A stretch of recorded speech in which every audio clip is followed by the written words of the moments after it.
बच्चों, आज हम पढ़ेंगे क्लास 9 तो सामाजिक अध्ययन के अंतर्गत लोकतांत्रिक राजनीति विषय का पहला अध्याय लोकतंत्र क्या, लोकतंत्र क्यों। हम आपको बताएंगे बच्चों इस पाठ से संबंधित प्रश्नों के उत्तर। तो चलिए शुरू करते हैं। सबसे पहला प्रश्न है यहाँ पर आपका, यहाँ 4 देशों के बारे में कुछ सूचनाएं हैं। इन सूचनाओं के आधार पर आप इन देशों का वर्गीकरण किस तरह करेंगे। इनके सामने लोकतांत्रिक, अलोकतांत्रिक और पक्का नहीं लिखें। आई बात समझ में। 4 देशों के बारे में यहाँ पर बताया गया है और आपने इनका वर्गीकरण करना है। आपने बताना है कि कौन सा लोकतांत्रिक है, कौन सा अलोकतांत्रिक है और कौन सा पक्का नहीं आप कह सकते। ठीक है, तो यहाँ पर जो है सबसे पहले देख लेते हैं बच्चों। क है देश क। जो लोग देश के आधिकारिक धर्म को नहीं मानते उन्हें वोट डालने का अधिकार नहीं है। और दूसरा यहाँ पर ख है देश ख। एक ही पार्टी बीते वर्षों से चुनाव जीतती आ रही है। अगला है फिर आपके लिए गए देश गए। पिछले 3 चुनावों में शासक दल को पराजय का मुंह देखना पड़ा। और अगला है बच्चों घय वाला देश गए। यहाँ स्वतंत्र चुनाव आयोग नहीं है। तो यहाँ पर आपको बताना है कि कौन सा लोकतांत्रिक है, कौन सा अलोकतांत्रिक, कौन सा पक्का आप नहीं कह सकते। तो चलिए उत्तर में देख लेते हैं बच्चों। क वाला अलोकतांत्रिक देश, ठीक है, और ख वाला है पक्का नहीं, यानी कि आप कह नहीं सकते कि यह अलोकतांत्रिक है या लोकतांत्रिक है।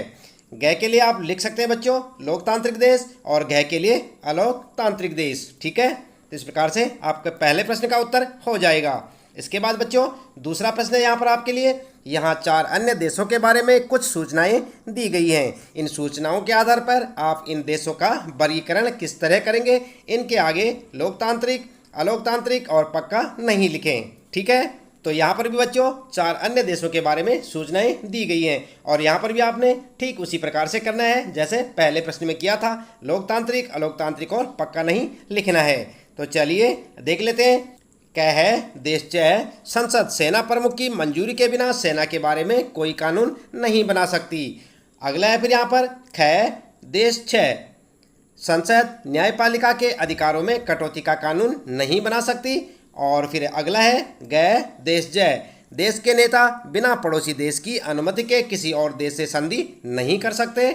और फिर अगला है घ वाला देश जय। देश के अधिक फैसले केंद्रीय बैंक के अधिकारी करते हैं जिसे मंत्री भी नहीं बदल सकते। तो इनके बारे में आपको बताना है। चलिए उत्तर में देख लेते हैं। आप क के लिए लिखेंगे बच्चों अलोकतांत्रिक, ख के लिए लिखेंगे लोकतांत्रिक। आई बात समझ में। इसी प्रकार से ग के लिए अलोकतांत्रिक और घ के लिए अलोकतांत्रिक और आपके दूसरे प्रश्न का उत्तर हो जाएगा। इसके बाद बच्चों आइए देख लेते हैं। तीसरा प्रश्न यहाँ पर पूछा है, इनमें से कौन सा तर्क लोकतंत्र के पक्ष में अच्छा नहीं है और क्यों। ठीक है, और यहाँ पर देख सकते हैं यह तर्क आपके क है लोकतंत्र में लोग खुद को स्वतंत्र और समान मानते हैं। और ख वाला है फिर लोकतांत्रिक व्यवस्थाएं दूसरों की तुलना में टकरावों को ज़्यादा अच्छी तरह सुलझाती हैं। और इसी प्रकार ग है लोकतांत्रिक सरकारें लोगों के प्रति ज़्यादा उत्तरदायी होती हैं। और घ वाला है फिर आपके लिए लोकतांत्रिक देश दूसरों की तुलना में ज़्यादा समृद्ध होते हैं। तो यहाँ पर आप अपना उत्तर किस प्रकार से लिखेंगे चलिए देख लेते हैं। उत्तर में लिखेंगे क लोकतांत्रिक देश दूसरों की तुलना में ज़्यादा समृद्ध होते हैं। लोकतंत्र के पक्ष में अच्छा तर्क नहीं है क्योंकि भारत जैसे कई लोकतांत्रिक देश अभी भी आर्थिक रूप से विकसित हो रहे हैं, जबकि संयुक्त अरब अमीरात जैसे राजतंत्र वाले देश आर्थिक रूप से समृद्ध हैं। ठीक है बच्चों, तो इस प्रकार से आप अपने इस प्रश्न का उत्तर लिख सकते हैं। इसके बाद आइए देखते हैं यहाँ पर प्रश्न चौथा है, इन सभी कथनों में कुछ चीज़ें लोकतांत्रिक हैं तो कुछ अलोकतांत्रिक। हर कथन में इन चीज़ों को अलग अलग करके लिखें। तो आप देख सकते हैं बच्चों यहाँ पर क है आपके लिए, एक मंत्री ने कहा कि संसद को कुछ कानून पास करने होंगे जिससे विश्व व्यापार संगठनों द्वारा तय नियमों की पुष्टि हो सके। और इसी प्रकार से यहाँ पर ख है आपके लिए, चुनाव आयोग ने एक चुनाव क्षेत्र के सभी मतदान केंद्रों पर दोबारा मतदान का आदेश दिया जहां बड़े पैमाने पर मतदान में गड़बड़ हो गई थी। और इसी प्रकार से ग है आपके लिए, संसद में औरतों को प्रतिनिधित्व कभी भी 1% तक नहीं पहुंचा है। इसी कारण महिला संगठनों ने संसद में 1/3 आरक्षण की मांग की है। तो उत्तर में आप क्या करेंगे बच्चों, आपने प्रत्येक कथन को 2 भागों में डिवाइड करना है। उनमें बताना है कि लोकतांत्रिक चीज़ क्या है और अलोकतांत्रिक क्या है। सबसे पहले बात करते हैं क के लिए। तो क में लोकतांत्रिक चीज़ क्या है, संसद को कुछ कानून पास करने होंगे। और इसी प्रकार से अलोकतांत्रिकता क्या है, उसमें विश्व व्यापार संगठन द्वारा तय नियमों की पुष्टि हो सके। ठीक है, इसी प्रकार ख के लिए आपने अलग अलग करना है। पहले लिखेंगे लोकतांत्रिक चीज, चुनाव आयोग ने किसी चुनाव क्षेत्र में दोबारा मतदान का आदेश दिया। और इसी प्रकार अलोकतांत्रिक के लिए लिखेंगे बड़े पैमाने पर मतदान में गड़बड़ हुई थी। ठीक है, इसी प्रकार गै कथन के लिए लिखेंगे लोकतांत्रिक चीज, इसी के कारण महिला संगठनों ने 1/3 आरक्षण की मांग की है। और अलोकतांत्रिक चीज में लिखेंगे आप, संसद में औरतों का प्रतिनिधित्व कभी भी 10% तक नहीं पहुंचा है। ठीक है, तो इस प्रकार से आप अपने इस प्रश्न का उत्तर लिख सकते हैं बच्चों, साथ साथ याद भी करते रहें। फिर है आपके लिए 5वां प्रश्न, लोकतंत्र में अकाल और भुखमरी की संभावना कम होती है, यह तर्क देने का इनमें से कौन सा कारण सही नहीं है। और यहाँ पर आप देख सकते हैं बच्चों, क है विपक्षी दल भूख और भुखमरी की ओर सरकार का ध्यान दिला सकते हैं। ख है फिर आपके लिए स्वतंत्र अखबार देश के विभिन्न हिस्सों में अकाल की स्थिति के बारे में खबरें दे सकते हैं। इसी प्रकार ग है आपके लिए सरकार को अगले चुनाव में अपनी पराजय का डर होता है। और घ है बच्चों, लोगों को कोई भी तर्क मानने और उस पर आचरण करने की स्वतंत्रता है। तो उत्तर में आप वही कारण बताएंगे जो सही नहीं है। तो उत्तर में आप लिख सकते हैं बच्चों, कारण घ सही नहीं है।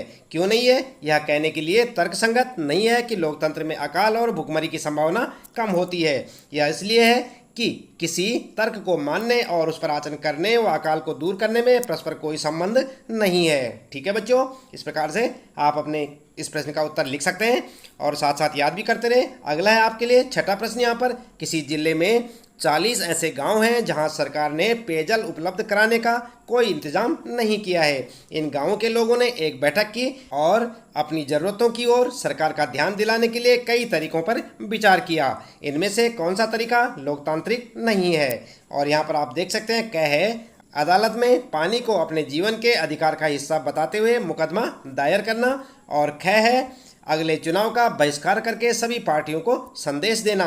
इसके बाद ग है आपके लिए सरकारी नीतियों के खिलाफ जनसभाएं करना। या फिर घ है आपके लिए सरकारी अधिकारियों को पानी के लिए रिश्वत देना। ठीक है, तो उत्तर में आप क्या कर सकते हैं बच्चों? उत्तर में आप लिखेंगे घ वाला बिल्कुल करेक्ट है, यह एक अलोकतांत्रिक तरीका है।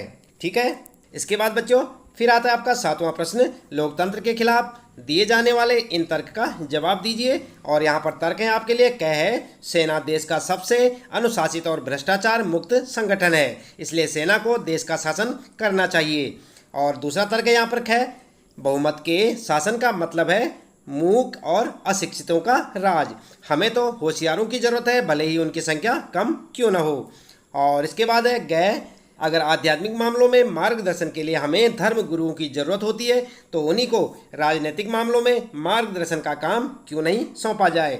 देश पर धर्म गुरुओं का शासन होना चाहिए। ठीक है, तो उत्तर में आप लिख सकते हैं बच्चों, सबसे पहले लिखेंगे क का उत्तर, सेना देश की रक्षा के लिए महत्वपूर्ण है किंतु यह लोगों द्वारा निर्वाचित नहीं है, इसलिए यह एक लोकतांत्रिक सरकार का गठन नहीं कर सकती।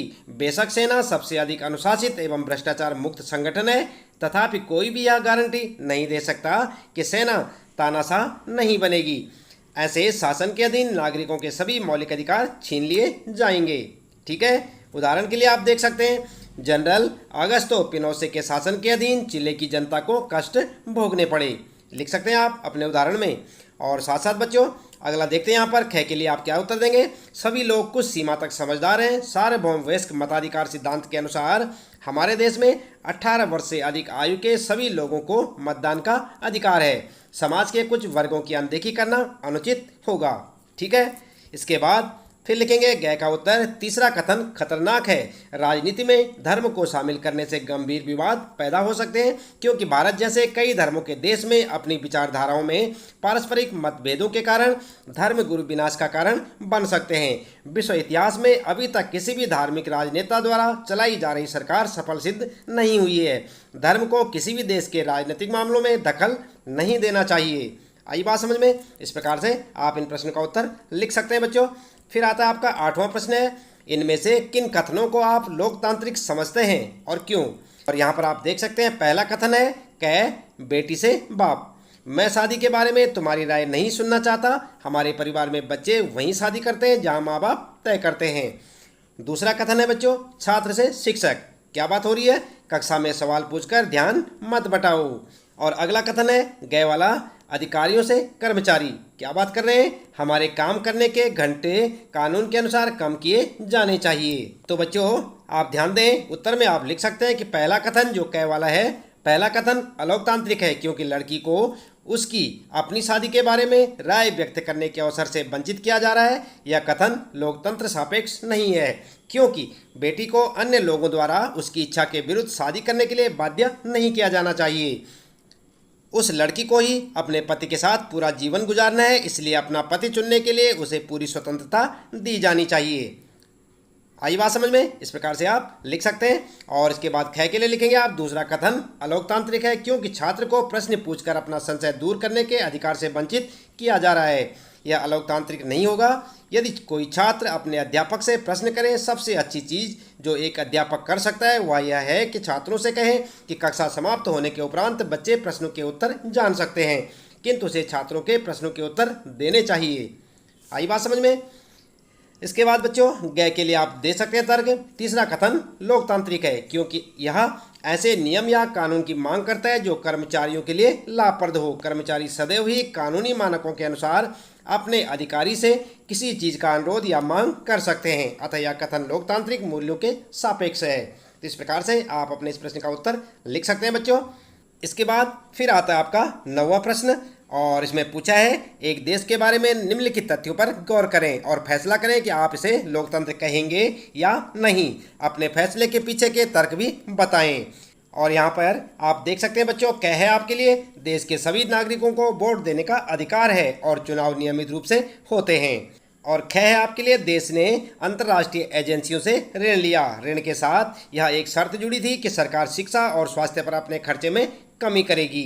और ग कथन है बच्चों, लोग 7 से ज़्यादा भाषाएं बोलते हैं पर शिक्षा का माध्यम सिर्फ एक भाषा है जिसे देश के 52% लोग बोलते हैं। इसके बाद अगला है बच्चों घ वाला, सरकारी नीतियों का विरोध करने के लिए अनेक संगठनों ने संयुक्त रूप से प्रदर्शन करने और देश भर में हड़ताल करने का आह्वान किया है। सरकार ने उनके नेताओं को गिरफ्तार कर लिया। फिर अगला है ग, देश के रेडियो और टेलीविज़न चैनल सरकारी हैं। सरकारी नीतियों और विरोध के बारे में खबर छापने के लिए अखबारों को सरकार से अनुमति लेनी होती है। तो उत्तर में सबसे पहले आप लिखेंगे क, ऐसा देश लोकतांत्रिक है क्योंकि देश के सभी नागरिकों को मतदान का अधिकार है और नियमित रूप से चुनाव कराए जाते हैं। ख के लिए आप लिख सकते हैं बच्चों, लोकतंत्र नागरिकों की गरिमा में बढ़ोतरी करता है। एक लोकतांत्रिक सरकार नागरिकों के कल्याण के लिए कार्य करती है। शिक्षा एवं स्वास्थ्य पर खर्च में कमी करना लोगों के लिए कल्याणकारी नहीं होगा, इसलिए ऐसे देश को लोकतांत्रिक नहीं कहा जा सकता क्योंकि कोई भी लोकतांत्रिक देश शिक्षा और स्वास्थ्य पर खर्च में कमी के लिए सहमत नहीं होगा। अगला है बच्चों ग के लिए आप लिखेंगे, राष्ट्रभाषा एक भाषा हो सकती है क्योंकि ऐसी चीज़ व्यापक स्तर पर राष्ट्रीय एकता लाती है, किंतु अन्य भाषाओं को भी उनके संबंधित क्षेत्र में प्रोत्साहित करना चाहिए। मेरा विचार है कि यह देश अलोकतांत्रिक नहीं है। ठीक है, तो आप इस प्रकार से अपने विचार व्यक्त कर सकते हैं। इसके बाद बच्चों फिर आता आपका 10वां प्रश्न। अमेरिका के बारे में 24 में आई एक रिपोर्ट के अनुसार वहाँ के समाज में असमानता बढ़ती जा रही है। आमदनी की असमानता लोकतांत्रिक प्रक्रिया के विभिन्न वर्गों की भागीदारी घटने बढ़ने के रूप में भी सामने आई है। इन समूहों की सरकार के फैसलों पर असर डालने की क्षमता भी इससे प्रभावित हुई है। इस रिपोर्ट की मुख्य बातें थी और क्या क्या बातें थी आइए देख लेते हैं, पॉइंट पर पॉइंट यहाँ पर देख सकते हैं आप। सन 24 में एक औसत अश्वेत परिवार की आमदनी $9 थी, जबकि गोरे परिवार की आमदनी $162। औसत गोरे परिवार के पास अश्वेत परिवार से 12 गुना ज़्यादा संपत्ति थी। आई बात समझ में? इसके बाद दूसरा पॉइंट है बच्चों, राष्ट्रपति चुनाव में $75 से ज़्यादा आमदनी वाले परिवारों के प्रत्येक एक में से 9 लोगों ने वोट डाले थे। सही लोग आमदनी के हिसाब से समाज के ऊपरी 2% में आते हैं। दूसरी ओर $15 से कम आमदनी वाले परिवारों के प्रत्येक 10 में से सिर्फ 5 लोगों ने ही वोट डाले। आमदनी के हिसाब से ये लोग सबसे निचले 2% हिस्से में आते हैं। इसके बाद अगला पॉइंट है बच्चों तीसरा, राजनीतिक दलों का करीब 95% चंदा अमीर परिवारों से ही आता है। इससे उन्हें अपनी राय और चिंताओं से नेताओं को अवगत कराने का अवसर मिलता है। यह सुविधा देश के अधिकांश नागरिकों को उपलब्ध नहीं है। अगला पॉइंट है बच्चों, जब गरीब लोग राजनीति में कम भागीदारी करते हैं तो सरकार भी उनकी चिंताओं पर कम ध्यान देती है। गरीबी दूर करना, रोजगार देना, उनके लिए शिक्षा, स्वास्थ्य और आवास की व्यवस्था करने पर उतना ध्यान नहीं दिया जाता जितना दिया जाना चाहिए। राजनेता अक्सर अमीरों और व्यापारियों की चिंताओं पर ही नियमित रूप से गौर करते हैं। तो उत्तर में आप लिख सकते हैं बच्चों, इसमें कोई विवाद नहीं है कि गरीबी का लोकतंत्र पर सीधा एवं गहरा प्रभाव पड़ता है। एक अश्वेत परिवार किसी श्वेत परिवार के मुकाबले बहुत कम कमाता है, इसलिए उनकी कमाई में असमानता उनके मतदान पैटर्न में साफ झलकती थी। राष्ट्रपति के चुनाव में $75,000 या इससे अधिक की आय वाले 10 में से 9 लोगों ने मतदान किया था, जबकि $15,000 से कम आय वाले 10 में से 5 लोगों ने मतदान किया था। इतना ही नहीं, उनकी आय में अंतर ने सरकार द्वारा लिए जाने वाले निर्णयों को प्रभावित करने की योग्यता भी निर्धारित की, क्योंकि राजनीतिक दलों को दिए जाने वाले चंदे का 95% अमीर लोगों से आता है। इसलिए वे राजनीतिक दलों के निर्णयों को प्रभावित करने के लिए अधिकतर कम आय वाले नागरिकों की अपेक्षा बेहतर स्थिति में थे, क्योंकि गरीब लोग राजनीति में कम भाग लेते हैं। इसलिए सरकार इनकी ओर एवं इनकी शिक्षा, स्वास्थ्य, रोजगार, निवास की समस्या तथा भुखमरी की ओर कम ध्यान देती है। विभिन्न राजनेताओं द्वारा निर्मित सरकार व्यापार या समाज के अमीर वर्ग के बारे में चिंतित रहती है। अमेरिका की तरह भारत में भी विभिन्न राजनीतिक दल अमीर लोगों की समस्याओं पर अधिक ध्यान देते हैं, जो कि उनको दिए जाने वाले चंदे की राशि का अधिकतर भाग उन्हीं से आता है। ठीक है बच्चों, तो इस प्रकार से आप अपने इस प्रश्न का उत्तर लिख सकते हैं बच्चों। इसके साथ ही इस पाठ से संबंधित प्रश्नों के उत्तर यहाँ पर समाप्त होते हैं। उम्मीद है कि आपको अच्छे से समझ आए होंगे। इसी प्रकार कक्षा 9 सामाजिक अध्ययन के अंतर्गत लोकतांत्रिक राजनीति विषय के सभी पाठों के प्रश्नोत्तर जानने के लिए आप लगातार जुड़े रहें हमारे साथ। यदि आप चैनल में पहली बार आए हैं तो चैनल को सब्सक्राइब अवश्य कर दें, बेल आइकन भी दबा दें बच्चों, ताकि आपको आने वाली प्रत्येक पाठ की वीडियो की नोटिफिकेशन मिलती रहे। मिलते हैं फिर अगली वीडियो में नए पाठ के कुछ नए प्रश्नोत्तरों के साथ।